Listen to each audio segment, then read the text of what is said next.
The center was established in October 2014 when I joined. The university has a clear vision for the center. This is the first actually based on country studies. We have no model to follow, and also, we have very few faculty or students on GGU campus. So it's very challenging, honestly speaking, to develop a vibrant center for both serving the community and also bridge, these two countries. I also understand in both India and China have the similar challenges. They all look to West. So the students and faculty have very little interest in each other. So if you persuade Chinese students to study in India or even for semester-based exchange, it's very challenging. They have no vision and no idea about why we should go to India instead of going to America, New Zealand, Australia, Europe. And for Indian students, it's the same, So that's all the challenges we are facing. You mentioned what's the key elements to make this. And then first, the university has a very clear vision for this and also give us full support and also give me 100% trust. That makes me, feel confident and passionate to do this. I used to be a public interest lawyer in China, and to some extent, I actually also influential both at the policy making stage or even directly serving the people, and also for the media advocacy. I already established my career in China. After the graduation from Columbia, I either can go back, right? But I have a strong curiosity for India. Why I have such a curiosity is because I believe there's no other country can compare India to some extent. So they have faced similar challenges, but they use different models to deal with that. Both have long civilizations. That means the culture become both nutrition and burden also, the traditional culture.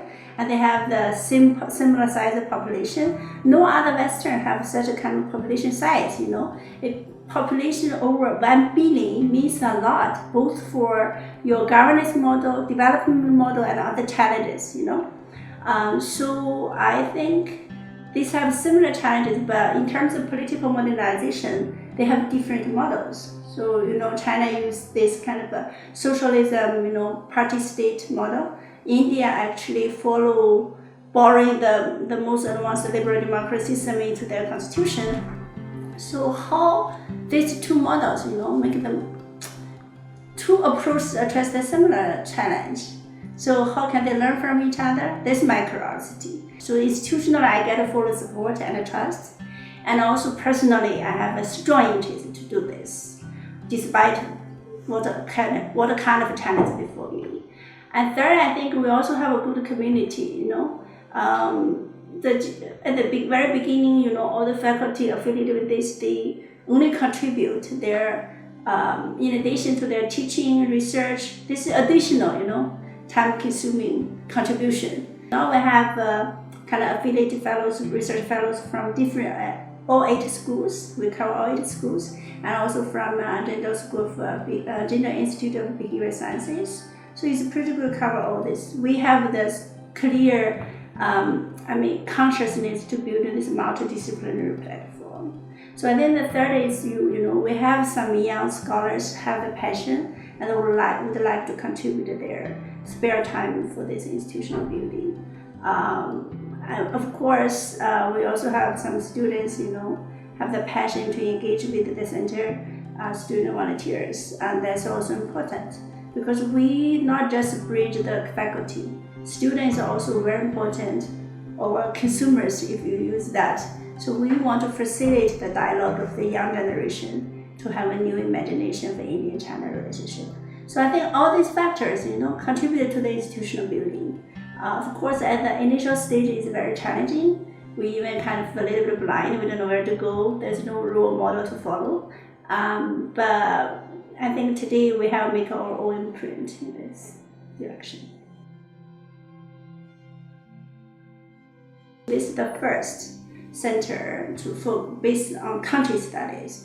Later, we also have the Center for India, Australia, and studies, right? There's several others for Israel, and so I think we, as a pioneer, could provide some kind of path or model for others to think about.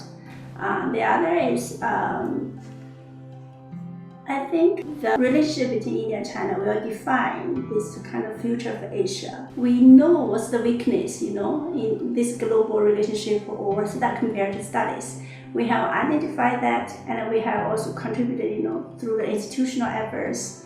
So this makes the GGU pretty unique, in terms of leading this kind of not just superficially focus on diplomacy, border issues, security.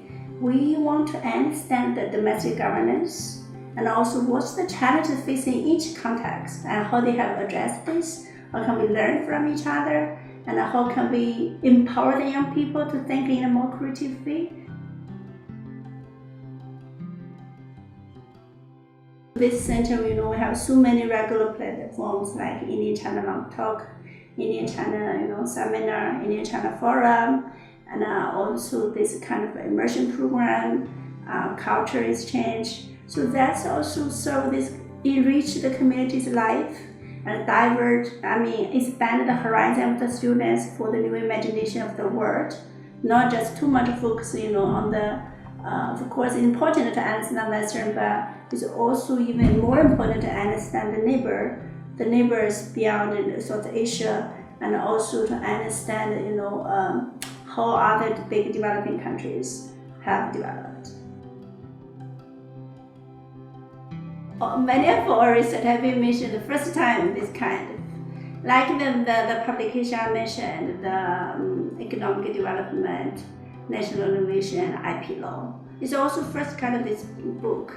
It's not just superficially, publish this. We have first conference and second conference. We already interact with each other and build beyond the ABC understanding. And we give each other's feedback on how to make this understanding in a more depth way. And then we have this publication. And second is, for example, myself, because I used to work with the public, like civil society sector.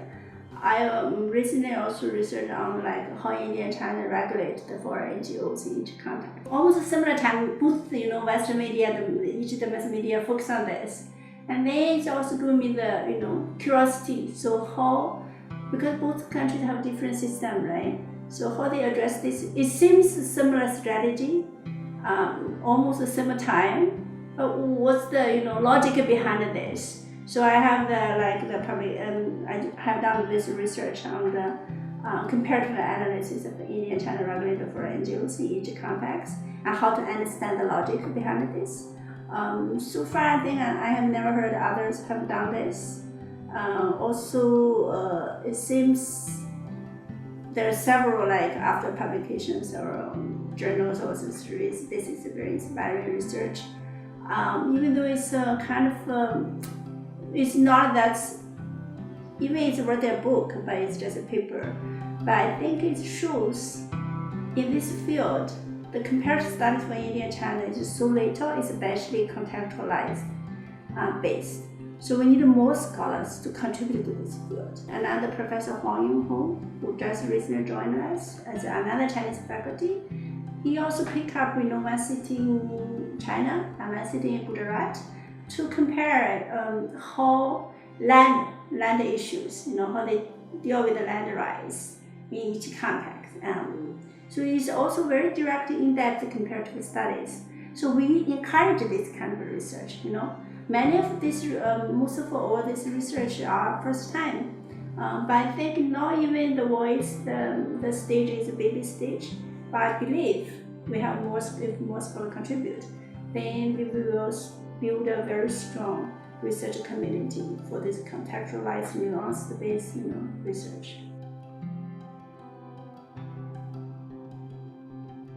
We feel very lucky, actually. We have made a breakthrough improvements or progress in the last 5 years. We have established collaboration with more than 23 Chinese top university institutions.